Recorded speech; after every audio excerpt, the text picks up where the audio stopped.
안녕하세요.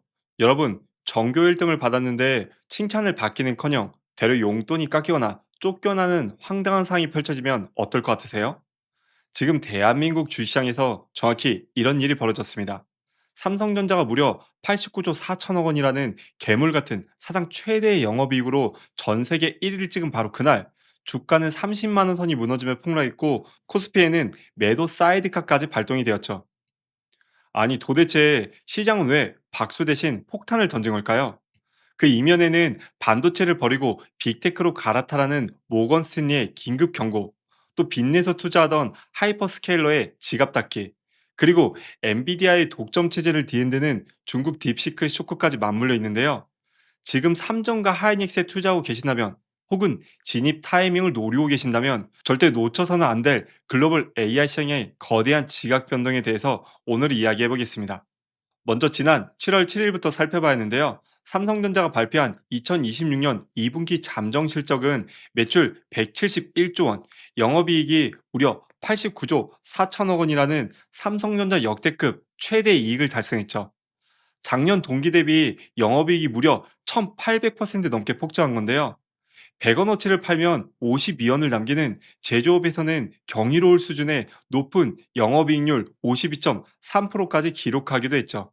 직원들에게 줄 특별 성과급과 충당금을 빼고 계산하면 실제 벌어들인 돈은 100조 원이 훌쩍 넘을 것이라는 분석도 나오고 있죠. 이렇게 좋은 실적을 얻었음에도 불구하고 지금 삼성전자를 바라보는 시장의 반응은 싸늘하다 못해 아예 얼어붙어 있는 상황이죠. 발표 당일 삼성전자 주가는 7% 가까이 하락하며 29만 6천 원으로 주저앉았고 SK 하이닉스 역시 6% 넘게 급락하고 말았죠. 증권가에서는 시장 기대치였던 85조 원을 삼성전자가 상회했음에도 불구하고 눈높이가 100조 원까지 높아져 있던 일부 투자자들에게 어닝 미스, 즉 실망스러운 결과가 발표되었다라고 느껴졌다는 건데요. 하지만 고작 기대치에 조금 못 미쳤다고 해서 시장 전체를 마비시킬 정도의 사이드카가 발동되고 외국인들이 물량을 집어 던졌을까요? 이건 사실상 포면적인 핑계에 불과하죠. 진짜 이유는 반도체 시장을 지배하는 거대한 두려움, 바로 피크다운 공포와 글로벌 자금의 거대한 이동이 있는데요. 지금의 삼성전자와 SK하이닉스가 역대급 매출과 영업이익을 올리고 있음에도 불구하고 주가가 부진한 이유를 살펴보려면 반도체 산업 특유의 사이클에 대해서 알아야 하는데요. 반도체 주식은 철저하게 미래를 먹고 자라는 주식으로 불리죠. 보통 실제 기업의 실적보다는 짧게는 6개월, 길게는 1년 정도 주가가 먼저 움직이는 편이죠. 그래서 역설적이게도 실적이 사상 최대치를 찍은 바로 그 순간 투자자들은 되려 공포에 휩싸이는 거예요. 지금이 최고점이라면 앞으로는 사실상 내려갈 일만 남은 것 아닌가 하는 두려움이죠. 이것이 바로 피크아웃, 즉 고점 통과에 대한 트라우마로 불리고 있는데요. 이 불안감에 기름을 부은 것이 바로 글로벌 투자은행의 모건 스탠리의 보고서였죠. 삼성전자나 SK하이닉스에 오래 투자를 하셨던 분들이라면 이 모건 스탠리라는 이름만 들어도 아마 등골이 서늘하게 변하실 텐데요. 지난 2021년 8월 코로나 특수로 반도체 시장이 미친 듯이 타오르고 있을 때 모건 스탠리는 메모리 겨울이 오고 있다라는 리포트를 내며 삼성전자와 SK 하이닉스 주가를 그야말로 초토화시킨 전력이 있죠. 그리고 실제로 그 이후 긴 반도체 하락장이 찾아왔고요. 그럼 그들이 이번에는 반도체 비중을 줄이고 하이퍼스케일러로 갈아타라는 경고장을 날린 거예요. 하이퍼스케일러란 아마존, 마이크로소프트, 구글, 메타처럼 초대형 데이터 센터를 운영하는 글로벌 빅테크 기업들을 지칭하는 표현인데요. 지금까지는 이 빅테크들이 AI를 구축하기 위해 엔비디아 칩과 삼성전자, SK 하이닉스의 메모리를 미친 듯이 사들이며 반도체 주가를 끌어올렸죠. 그런데 모건 스탠리는 이제 그 파티가 정점을 지났고 돈의 흐름이 반도체를 만드는 기업에서 AI 인프라를 사용하는 기업으로 넘어가고 있다라고 진단한 거예요. 그렇다면 모건 스탠리가 갈아타라고 표현하는 빅테크들은 지금 어떤 상황일까요? 현재 하이퍼스케일러의 4대장, 올해 AI 인프라 투자 예상액은 무려 6,437억 달러, 우리 돈으로 약 880조 원에 달할 정도로 어마어마한 투자를 하고 있죠. 아무리 돈을 갈기로 긁어모으는 빅테크라지만 이 정도면 뼈가 깎이는 수준일 수밖에 없는데요. 실제로 아마존은 올해 1분기 기준으로 설비 투자 현금 흐름을 초과하면서 자유현금 흐름이 적자로 돌아선 상황이죠. 이런 상황에서 아마존이 선택한 방법은 무려 250억 달러, 약 38조 원 규모의 회사채 발행을 추진한 건데요. AI 인프라를 구축하기 위해 현금은 다 써버리고 거기에 어찌 보면 빚까지 내서 지금 투자를 하고 있는 상황인 거죠. 이러다 보니 빅테크들의 발등에는 불이 떨어진 상황인데요. 비용 절감이 빅테크 업체들의 지상 과제가 되어가고 있죠. 여기에 대표적인 게 바로 마이크로소프트인데요. 그동안 마이크로소프트는 엑셀이나 워드에 들어가는 AI 기능에 챗 GPT를 만든 오픈 AI나 엔트로픽의 비싼 외부 모델을 써서 과감한 AI 시장 선도 투자를 진행했죠. 그런데 최근에는 이런 막대한 비용이 감당이 안 되니 자신들이 자체 개발한 비교적 저렴한 자사의 MAI라는 모델을 조용히 적용하기 시작했죠. 시장은 이걸 외부 의존도를 줄이고 마이크로소프트가 현금을 보유하기 위한 가성비 전략을 선택했다라고 평가하고 있는 상황이죠.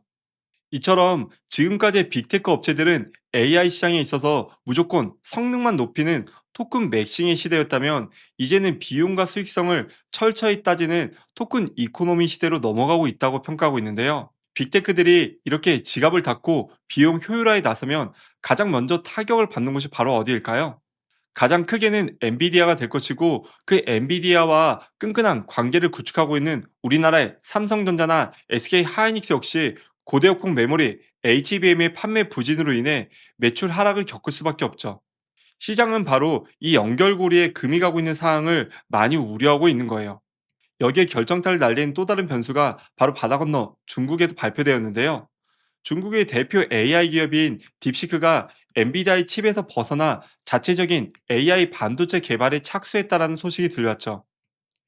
AI 기술은 크게 두 단계로 나뉘는데요. AI를 똑똑히 가르치는 학습의 단계가 있고 답해온 AI가 사용자에게 질문을 대답해주는 추론의 단계가 있다라고 평가하고 있죠. 딥시크가 타깃으로 삼은 것은 바로 이 추론용 칩에 있는데요. 왜일까요?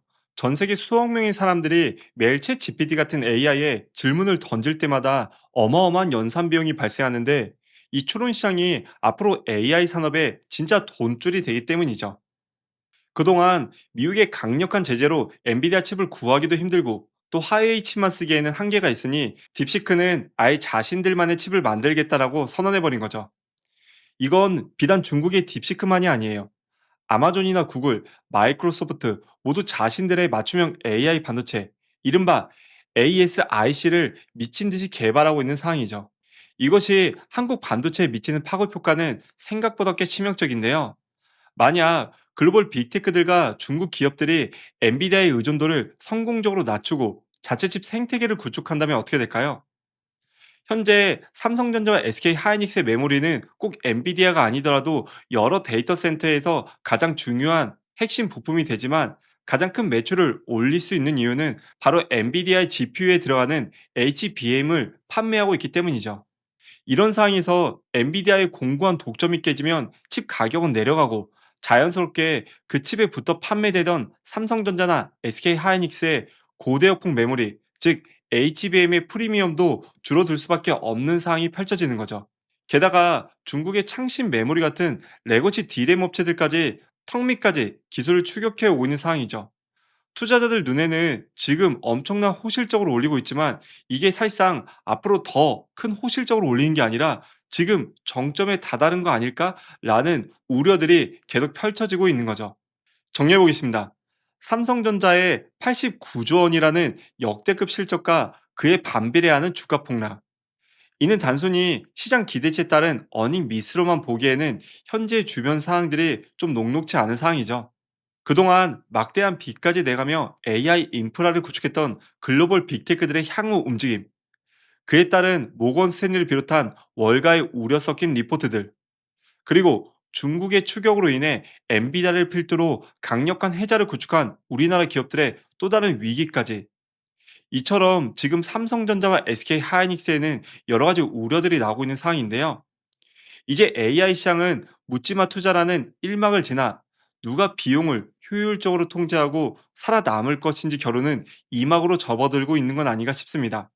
앞으로 뉴스노머와 함께 계속 향후 반도체의 향방을 지켜보시죠. 오늘 이야기는 여기까지였고요. 시청 너무 감사드리고 구독, 좋아요는 영상 제작에 정말 큰 힘이 되기 때문에 꼭 한 번씩만 부탁드립니다. 저는 다음에 더 유익하고 재미있는 이야기로 다시 찾아오겠습니다.